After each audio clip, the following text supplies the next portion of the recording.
Welcome back to Backstage with DJ, and we got a very good friend of the show on today to talk about his band Ballyhoo's newest single, Bad Summer, and their upcoming new album, Howi Spangler. Appreciate you coming out, man. Dude, thanks for having me, man. Of course. So I've got to tell you, man, the night Bad Summer came out, I know I was texting you about it, but I listened to it for about 1 hour straight on repeat, and I spammed my friends with it and then told them all to listen to it. The song absolutely rips. How's it been seeing all the great feedback from the fans, and what was the thought process behind the song? It's been great. You know, it's nice to see people enjoying something a little different, because this isn't it's not our typical sound. You know, like I've always said we're a rock band first. You know, we've always been a rock band. We're like a rock band that plays, you know, punk rock, pop punk, reggae, kind of mix it up. And this one, I don't know, just like late last year, I just was feeling this vibe on that, from that guitar riff. I was messing around and it came up with it, and I was like, it's pretty cool. It's like it feels summery to me, you know, and that's kind of been the MO of our band, you know, just the if you look anything up with our band, it's like palm trees and colorful and, you know, beach and that stuff. So to me, it felt real summery and fun. And the hook was something that I had the demo loaded up in Pro Tools. I was trying to think of some words, some melodies or whatever, and then, you know, this summer's about to be a bad one. That's the first line that hit, and I was like, that's pretty cool, actually. And it's a different melody, and like a different approach to melody than I've done before. And I really liked that about it. I thought it was something interesting and different from my kind of, I think every singer has their box that they live in, you know, and then every now and then they'll kind of stretch out and do something a little bit different. Yeah. But it kind of always comes back here. And this song feels a little more expanding outward and exploring a little bit. So to answer your question, I'm very excited, very pumped and happy that people enjoy the song, you know, because I'm real proud of it. The band loves it, you know. Yeah, so. For sure.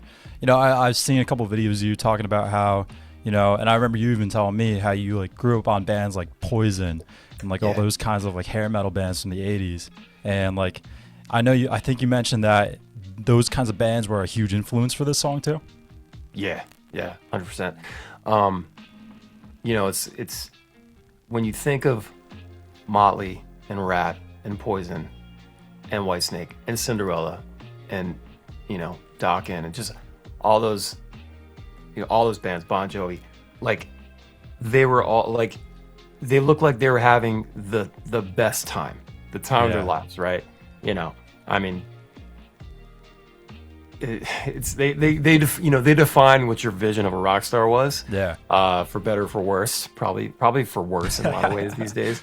But you know, that was the vibe back then, and they seemed untouchable and just like they were having a blast, you know, doing what they're doing, and all the shows and just the music just felt fun and exciting. And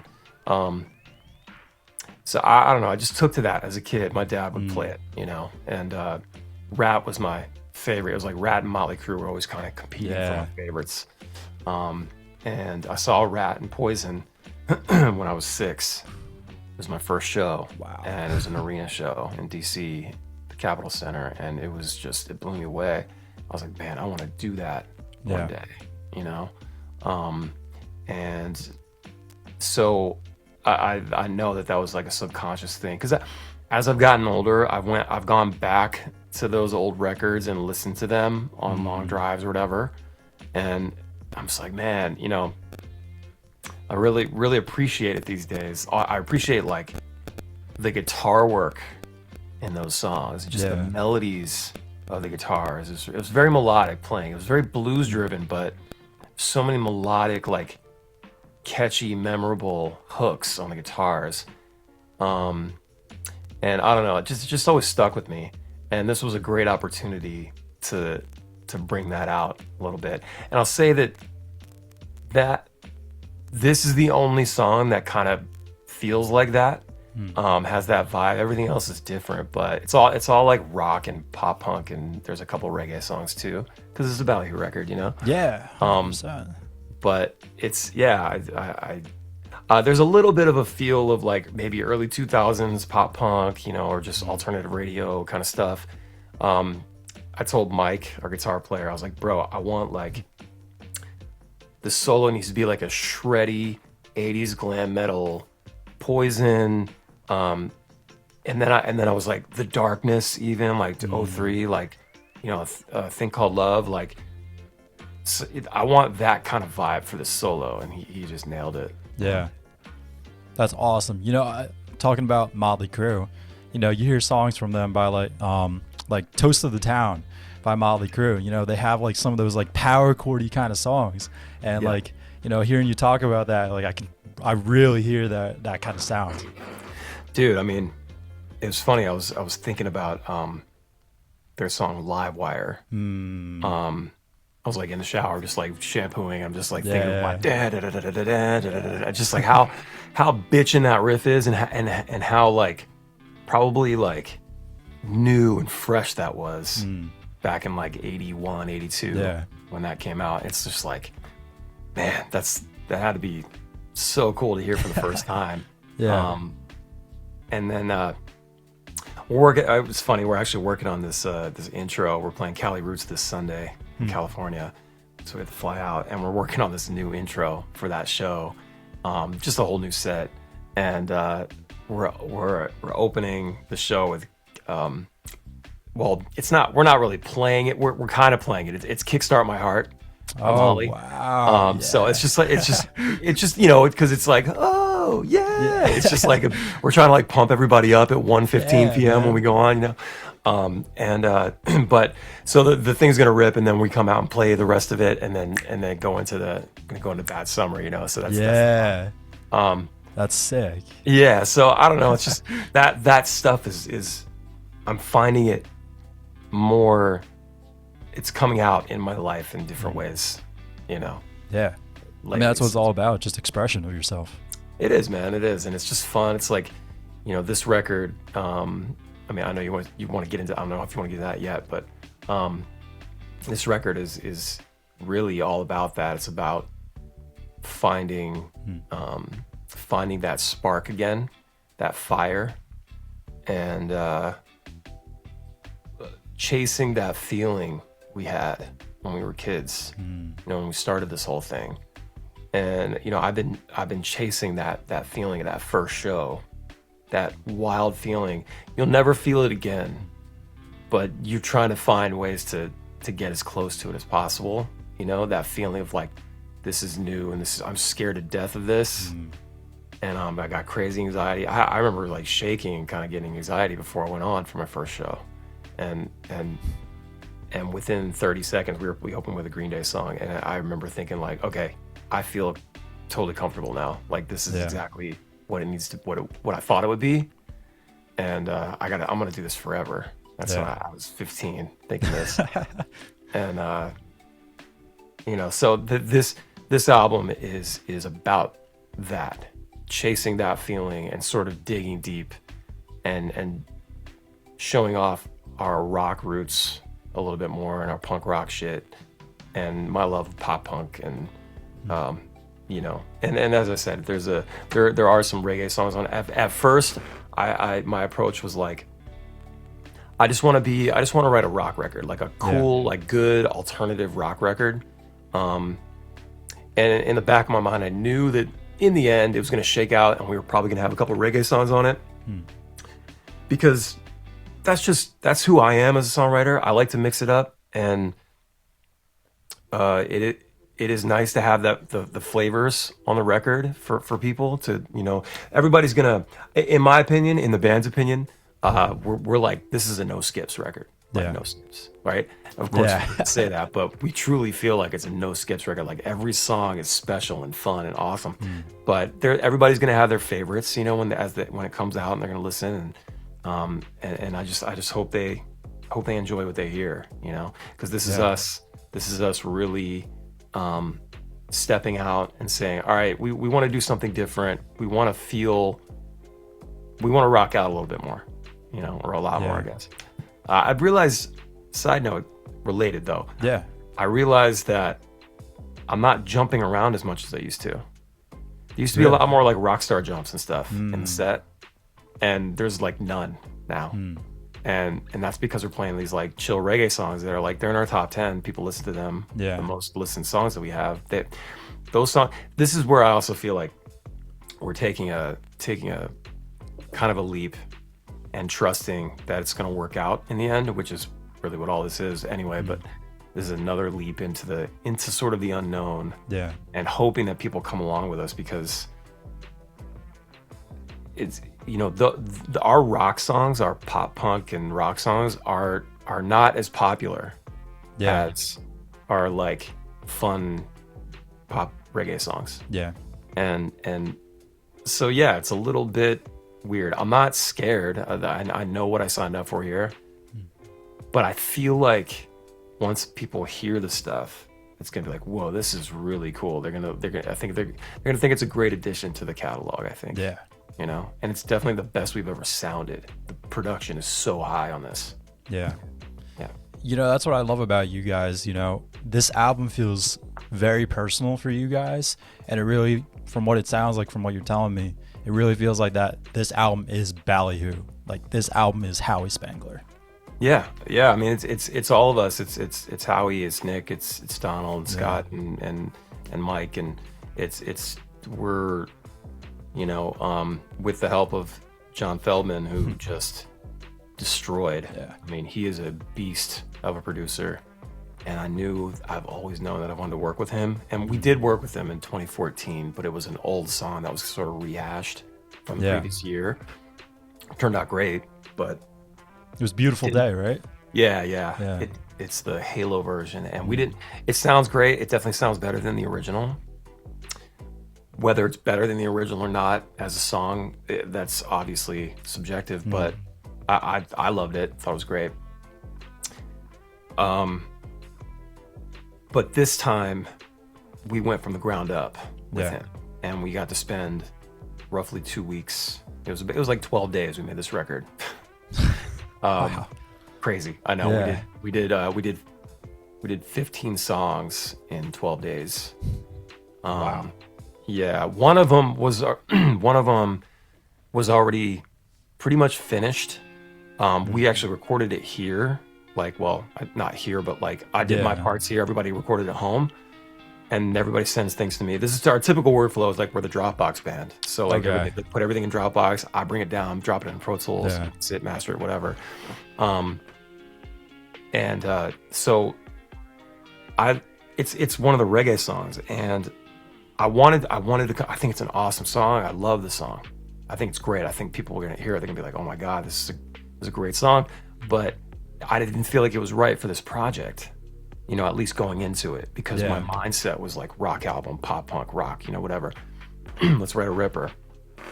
And the last minute, like one of the last days, I was scheduled to go in for 2 days. On the last tour we did with Bumpin' Uglies, there was a break after Reno. There was 2 days off before the Sacramento show. So I flew to Feldy's, and we did 2 days, and they were like, "You got to show this to him. You got to show that song to him. See if he likes it. Let's see if he thinks it's a good fit." I was like, "I don't know, man. Like, I feel like it's just different, you know." And they said, "Just show him." I was like, "All right." So I showed him the song. He's like, "Yeah, this is cool, you know." And so we did it, and it ended up being on the record. So I at the end of the day, I think like it's gonna create a nice, cool moment on the album, and I think again it's a really, really great song. Yeah. But yeah, you know, we like to mix it up, and I can't stay stuck on one sound.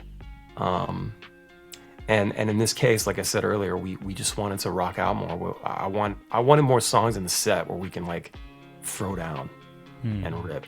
And that's not to say you can't do that with a cool reggae song, you know, but like, you know, for our vibe, it's like our shit's real poppy and fun and like do, you know, and it's like, dude, I want something, you just gotta rip, dude. And plus, it enables me to really like step up as a front man and engage the crowd and be more we just want to put on a better show. That's you know, and I think like some bands might forget that, You know, they're like they forget why they're doing it, or they forget about the fans' perspective. Yeah. Maybe. And I hear bands that like you'll go see him live and the singer's just not pulling it off. Like he's not like, it doesn't sound like the record, and it shouldn't sound maybe, you know, exactly like the record. Maybe it should feel live and real and organic, right? But you know, I expect you to hit like most of the notes and hold those notes like the, you know, I don't know, it's weird. Yeah. So for me, I've always tried to sing just like the record and try to be better than the record, you know? And I think I think all of us do that, you know, and I think it's worked out for us. I think people have noticed like, oh, this band's like really good live. You know, I will say, I feel like we're a really good live band, but we want to get better. You know, we think about it a lot. What can we do? Yeah. Sort of transitions. What's a cool intro?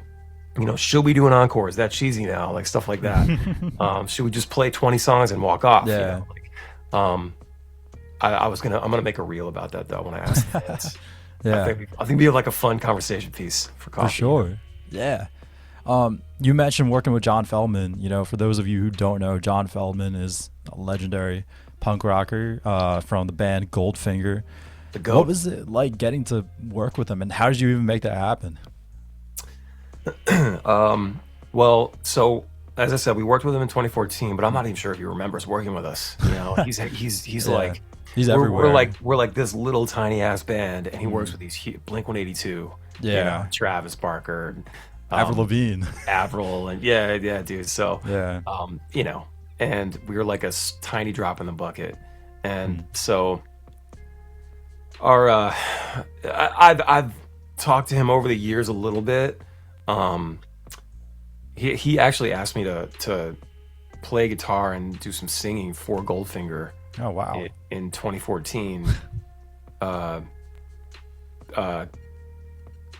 And like, cause he was having like a procedure or something, and he still wanted to do the shows, but he wanted to make sure that everything was handled, you know. And I thought, I was like honored, and like I even texted him back. I'm like, do you know this is Howie from Ballyhoo, right? Like, he's like, yeah, man, you're the guy. I'm like, okay, and like, I kind of stewed on it for the day, and I turned it down because I'm stupid. Yeah. and because we had a tour coming up that started that weekend that he wanted me to come out and do that. Yeah. And it was like shows in Hawaii. Like it was dumb. It was dumb. I should have did that, you know? But it wasn't just, I realized later, it wasn't just the fact that my band was going on tour that weekend, starting a tour. It was like a month-long tour. And the tour sucked. Like we lost so much money.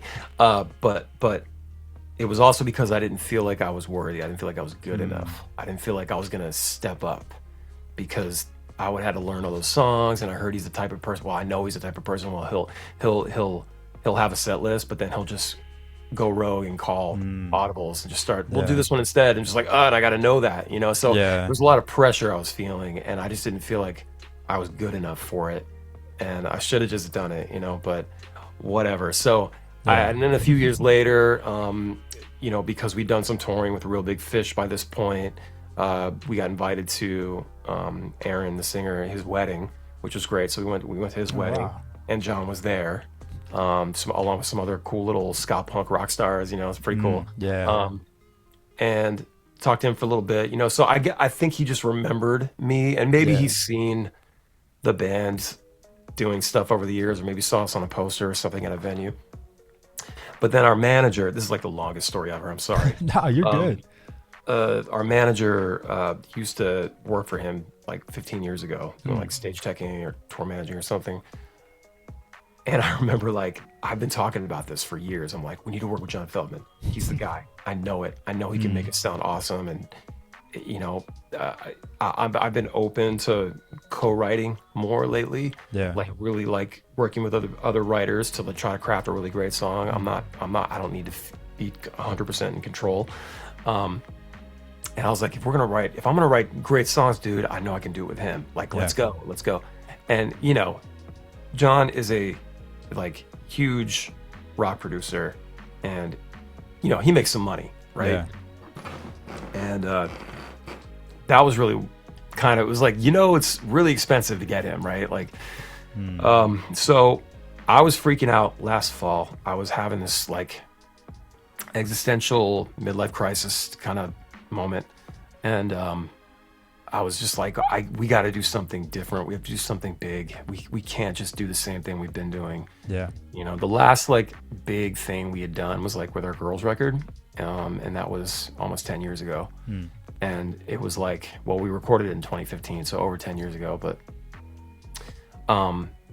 we went out there to Texas and recorded this whole thing for 2 weeks with Paul Leary, who produced the Sublime album, the self-titled. Like that felt big to us. That was something cool and fun, and like, this is so different. And like we got to just be at a place for 2 weeks and just make music all hours of the day and night. And there was no time crunch, Yeah. We need to do something like that again. We need to do something big with a producer, and I don't want to give my money to anybody else but John Feldman. That was my. Yeah. I just knew that like we could get great songs and we would sound great. We would have that production. His production style, in my opinion, works great with our band. I feel like our band was built for his production style, and it fucking worked. So he's like, you want me to reach out to Feldman? Because I was like crying. I wasn't crying, but I was just like, want me to reach out to Feldman? Yes, dude. Yes. Within an hour, I had a screenshot of a text back. Yeah, I love those guys. Let's do it. And then that night I wrote 2 songs, and I hadn't written in a while. It was I was in a dark place. What is going on? Where's this headed? What are we doing? And so had a meeting with him over Zoom back in January. Talked about the kind of record we want to make. He was very, fuck yeah, like, let's go, let's party. That's his thing. He says, let's party. Come on, let's party. And we went in there and just crushed it. I couldn't believe it. Like, I was there for the first 3 days, and the band showed up on the 4th day, I think. And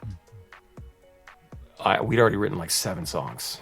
Like, and the guys show up, and drums and bass are done in 3.5 hours on all these 7 songs or whatever. Wow. And then we just continued every day after that, just to write, record.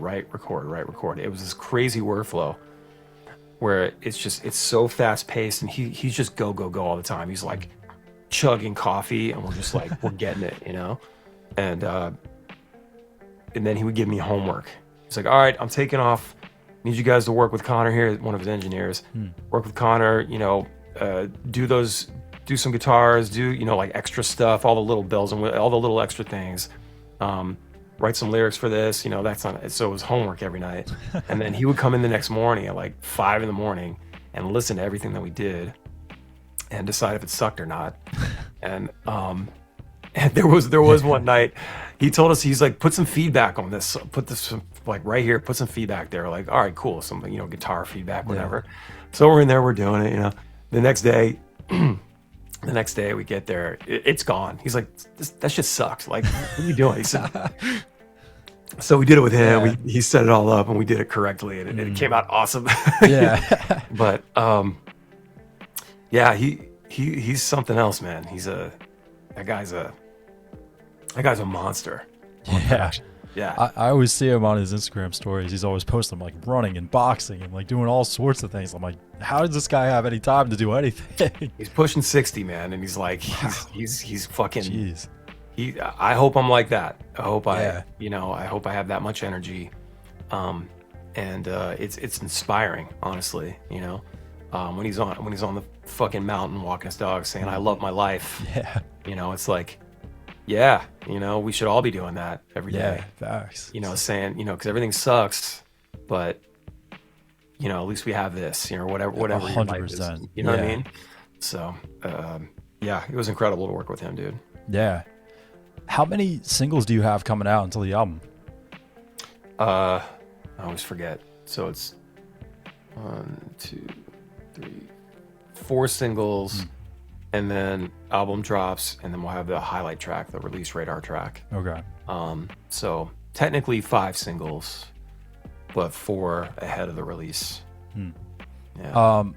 How many singles are going to be on how many songs are going to be on the album, and can you tell me the title of the album? Yeah. So the album is called Bad Summer. Oh, That's the name of the record. Yeah. We were going through. We're talking about titles, and we were trying to figure out, like, should it be self-titled? Just Ballyhoo. yeah, I personally like calling it something, yeah, because to me it's like an era, or like a it's that particular compilation of songs, whatever. yeah, There's they're special for whatever reason. They're on the record for whatever reason. And so I like calling it something. And then I think Nick was like, yo, what about Bad Summer? Because the song we were already doing the song. I was like, actually, it's pretty cool. I started visualizing the cover. I started visualizing all the cool art we can do with it. yeah, Summer. And the idea is, so like, Bad Summer is like, the guy in the song is gonna have a bad summer. That's all. This summer's gonna be a bad one. She left me again under the hot sun. So it's gonna be bad for him, right? So it's funny. It's like kind of dark, but it's funny, and so it's a fun song overall. But the general meaning of it is sort of the opposite. It doesn't mean bad. It means bad. Like, you know what I mean? Like, shit's bad, bro. Yeah, like, they used to say bad. We got to bring it back. yeah, They don't say bad anymore. yeah. Old Ballyhoo's bringing bad back. Bro, we're bringing bad back, bro. Like, there's, you call your chick or your boy like a baddie, Yeah. same vibe. It's the same vibe, Yeah, right? I love Shit's it. bad, bro. Yeah. Heck yeah. So, man. it's gonna be a bad summer, You just gonna put that be little bad inflection on it. Yeah. And so that was kind of what it was. And then it's got 12 songs. Okay. And we ended up doing 15, and we plan on dropping a deluxe next year with those extra songs that didn't make it, and maybe a couple others, maybe acoustic versions or something. I don't know. We'll figure it out later. But so Bad Summer. I'm so excited for it. What's the release date of the full August album? 28th. August 28th. All Yeah. right. I'll be really looking forward to that. I was hoping that hopefully maybe me and you can sit down and we can break down each track of the album when the whole thing comes out. Yeah, I'd love to totally. do that. Yeah, absolutely. We can let's work on that. Maybe like September or something. We can do that. Yeah, for sure. Hey, if Feldman's around, he wants to get in on it too. That'd be sick. Right? I don't like bothering him. He's so damn busy. Yeah. But it would be cool if he would come on and do some stuff. It's also like he's like a legend. Like I remember you telling me you grew up listening to him, and like I grew up listening to him, and it's like he's a legend in the scene. Totally, dude. Yeah. He just when they come out, I mean, they're so good too. Like I haven't seen them in a while, but I've seen clips and stuff lately on the socials, and so good. Like, and he's such a good front man, and you just know the songs. And the crowds are going crazy. Yeah. It's awesome to see. Yeah. Whenever I tell people about them, I'm always like, oh, I remember like from Tony Hawk Pro Skater, American Pie, like any of those kinds of things. Like, you probably heard them before. Yeah. One last question I want to ask you. I saw you guys are touring with Bowling for Soup. How'd that come together?